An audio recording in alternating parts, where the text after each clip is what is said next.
Hello everyone, প্রথমেই জানাই উল্টো রথের অনেক শুভেচ্ছা।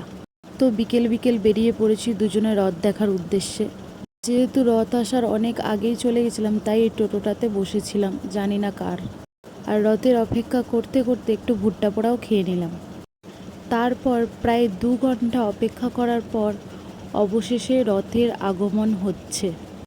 যেহেতু সোজা রথের দিন আমি রথ দেখতে গিয়েছিলাম মগরায়, কিন্তু রথের দেখা পাইনি। যদিও আমি জানতাম না রথটা কোথায় গিয়ে রাখা থাকে, তাই হয়তো দেখতে পাইনি, কিন্তু অনেকেই দেখেছে। আর এখানে আমরা রথের দড়ি টানবো বলে তাই তাড়াহুড়ো করে রথের দিকে এগোচ্ছিলাম।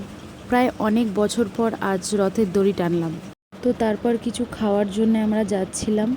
তো যেতে যেতে আবারও জগন্নাথ দেবের সাথে দেখা হয়ে গেল।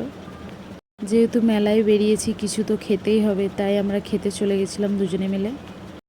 সেখান থেকে খাওয়া দাওয়া কমপ্লিট করে আমরা দুজনে মিলে টুকটুক করে হাঁটতে হাঁটতে আর মেলা দেখতে দেখতে, দেখো এখানে কি সুন্দর মাটির পুতুল বিক্রি হচ্ছিল। এগুলো ছোটোবেলায় কতই না কিনতাম। আর রথের মেলা মানেই তো জিলিপি আর পাঁপড় ভাজা, এটা তো মাস্ট, খেতেই হবে। সেটাই কিনে নিয়ে আমরা বাড়ির দিকে রওনা দিচ্ছিলাম। তোমরা কে কে আজ রথ দেখতে গেছো কমেন্টে জানিও, আর ভিডিওটা কেমন লাগলো সেটাও জানিও।